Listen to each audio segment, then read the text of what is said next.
It's time for another edition of Lewis at Large with Warner Lewis. 60 minutes of smart talk radio with interesting guests from all walks of life begins right now. So sit back and enjoy. And now, from the flight deck, here's your host, Warner Lewis.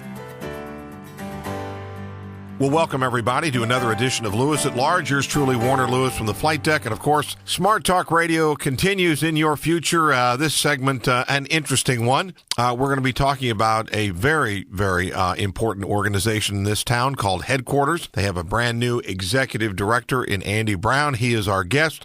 Prior to his work at Headquarters, he was with the Lawrence Community Shelter. We'll talk a little bit about that, the work of Headquarters, and the future for Headquarters indeed. Andy, how are you, my friend? I'm very good. How are you doing today? Good. Well, we're very happy to have you here. Let's do this. Give us a little bit better setup. You've worked in the world of nonprofits for quite a while. Give us a little bit about the background of Andy Brown and how you arrived at Headquarters. Sure.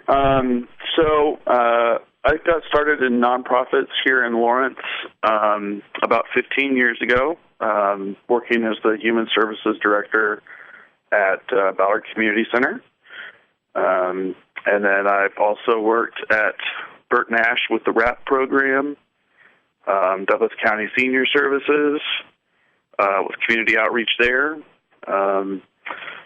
Lawrence Community Shelter, Penn House, a couple other agencies. So I've been around the block a few times here in Lawrence, and this is my first time at the helm as an executive director. But I've been in positions of leadership around town a few times before this. So, Andy, when Headquarters came calling, so to speak, what was it about that particular organization that you found so intriguing to you? Well, Headquarters has a long history in Lawrence, and the thing that intrigues me mostly about this is that Headquarters provides a statewide service through the National Suicide Prevention Line.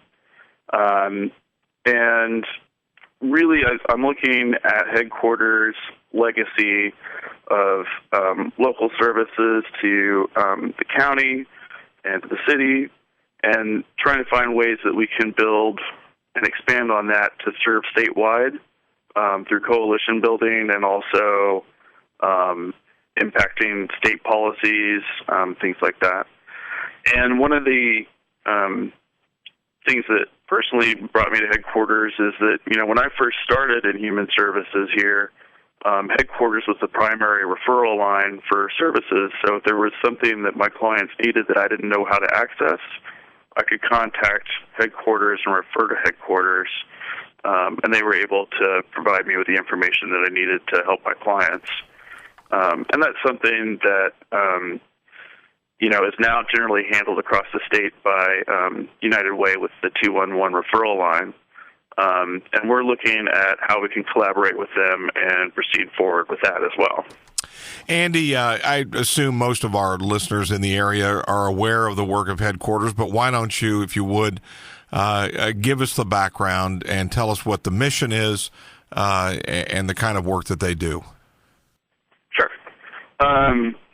So Headquarters got started in 1969, basically as a kind of a crisis center, drop-in center. It was run by students and local reps, and it was part of a kind of a nationwide movement during the 60s to establish crisis centers. And its focus was very local at that point in time. But it quickly grew into a professional organization that became part of the National Suicide Prevention Line, received accreditation through the American Association of Suicidology.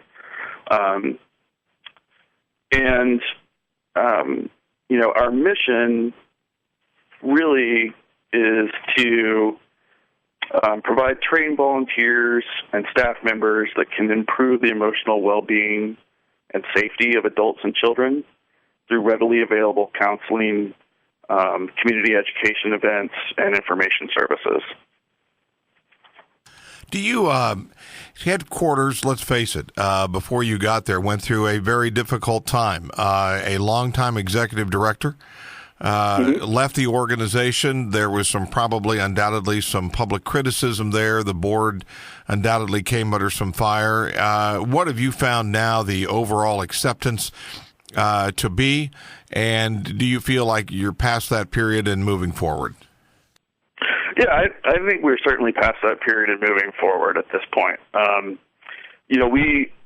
We're returning to a 24/7 call line. We're probably doing that as soon as June 1st. We've been focusing on shifting from kind of a local focus to the statewide focus, working to address target populations that are in high-risk categories like military, youth.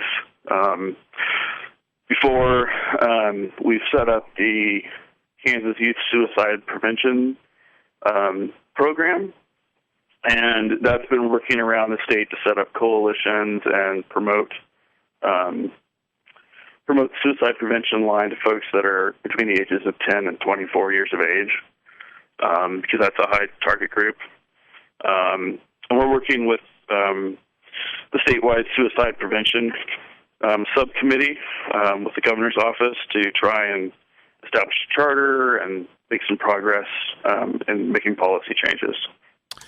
What about just overall? And again, if you just joined us, yours truly, Warner Lewis, here from the flight deck of Lewis at Large Radio. Our guest this segment is Andy Brown, newly named Executive Director of Headquarters, the Suicide Prevention Resource in Lawrence. Andy, across the country, what percentage, to your knowledge, of communities have something similar to Headquarters? Well, Headquarters is pretty unique. Most of the national suicide prevention lines are not run by independent nonprofits. So that makes us pretty unique. And then also here in Kansas, we're the only agency that works for the NFLP that has a AAS certification for being a crisis center. And that accreditation is important. It's what sets us apart from other call centers here in the state. And we're also working on trying to develop additional programming that will impact policies around the state. What, again, fundraising is always such a challenge for all organizations. I assume it's the same at Headquarters. Absolutely. And that's, we certainly have been in a position where we are working to establish some additional financial security here at Headquarters.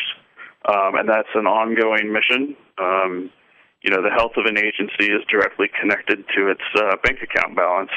And, we need that money to operate. We need the money to provide the services that we're providing around the state. And we need to identify statewide resources that will finance that and not rely just on local dollars.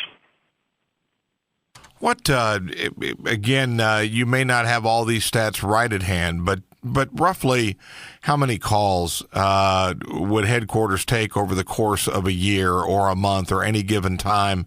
And is that number increasing over time or leveling out? We have been pretty consistent over the last 3 or 4 years of about 25,000 calls per year.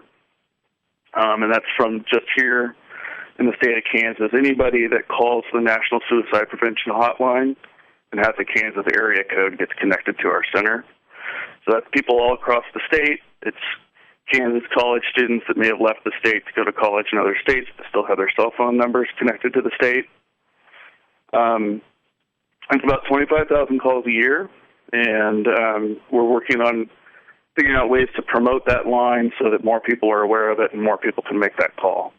So I expect the call volume to go up pretty significantly over the next 24 months. Yeah. Andy, what kind of beyond fundraising, what kinds of challenges does Headquarters face on just sort of a day-in, day-out basis?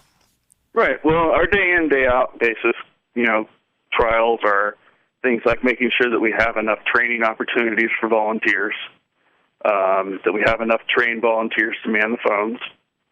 And right now our major focus is getting back to that 24/7 service provision that we were at prior to the exit of the previous director. What about, again, I believe you touched on it earlier, but headquarters, is there a relationship at all or any kind of a connection with the University of Kansas? Yes.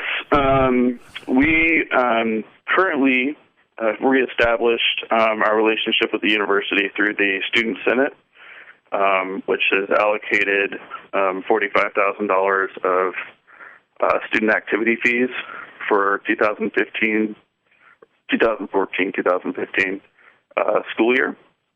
And we also are contracted to provide services to the CAP offices there on the campus, which provide counseling services to the students. So we'll be answering their lines after hours. I'm curious as to, undoubtedly, even in your short tenure there, you have heard from people that have been the very positive recipients of the services that you all offer. I'm curious if you have any stories you could share. Our most common story is that we were just here to listen for people that needed somebody to listen to, and to be heard. There's oftentimes people that call us in a state of crisis that really just need to be redirected and have somebody listen to them and help them develop a plan for what they're going to do in the next 24 hours and how they're going to stay safe, that kind of thing. And there's no shortage of letters and thank yous and things that we've received over the years. And I think that those will continue to come pouring in because people are very grateful to have that opportunity to be reached. Is there a particular misconception maybe or misunderstanding from again, your short tenure there so far that you see that maybe you'd like to can or should correct? Is there anything that people think about headquarters sometimes the wrong way? Oh, I think maybe the most important thing for people to begin to realize is that we're providing a statewide service. We're a local agency. We're based here in Lawrence. Our board members are from Lawrence. Our volunteers come from Lawrence. But we're providing a service to the entire state. And so it's important that people realize that we're going to be reaching out across the state to provide services and try to connect those services to funding streams and revenue streams. What about, let's talk a little bit about staffing, and that is how many people at one particular time are on staff and what kind of training and orientation do they go through before they start working for you? Okay. We have, first off, we have a body of volunteers that averages about 40 to 50 volunteers at a time. There's a lot of turnover in that body of volunteers, largely because a chunk of them are KU students. But we do go through a training. There's an assist training, which is actually a evidence-based practices training. That's kind of a two-day-long, fairly intensive course. And then we follow that up with an 8-week training program of our own that helps people with role-playing through phone calls and preparing for being on the phones live. And they also receive about a 6-week period where they work on the phone side by side with an experienced counselor so that they have that opportunity to grow as a counselor before they're on the phones by themselves.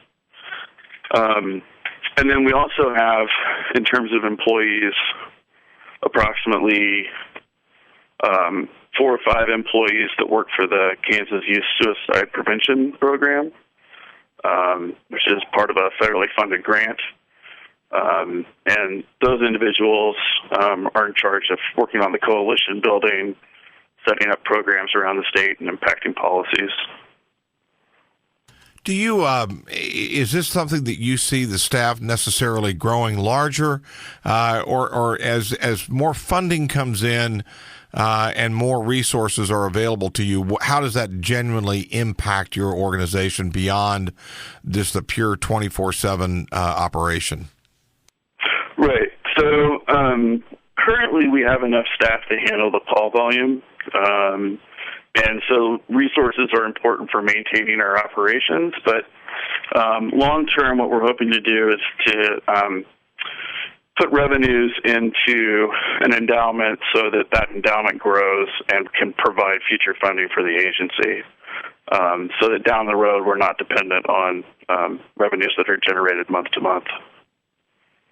What about now that, again, that you're relatively new in the saddle and headquarters seems, the ship seems a little bit more righted over there. Are you finding people pretty receptive to your message?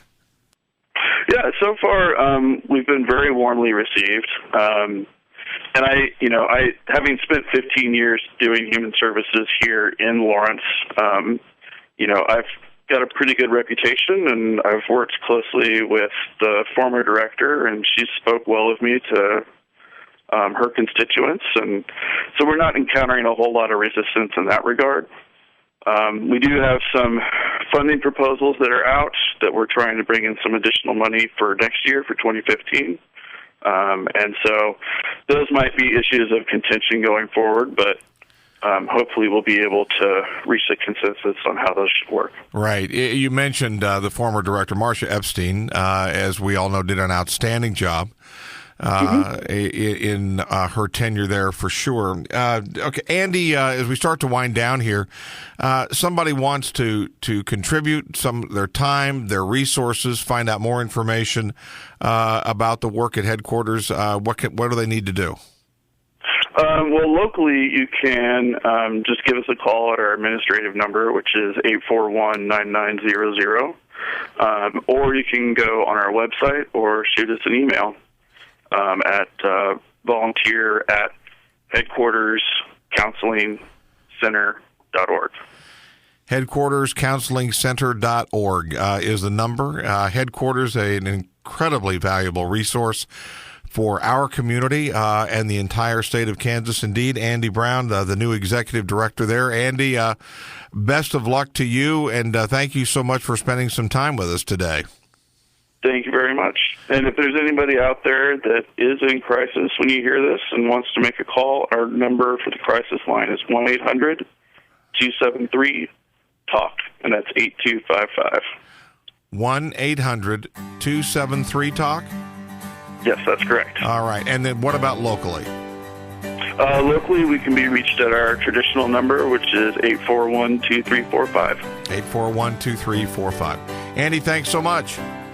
You're welcome. Thank you for having me. You bet. We'll be back with more right after this on Lewis at Large.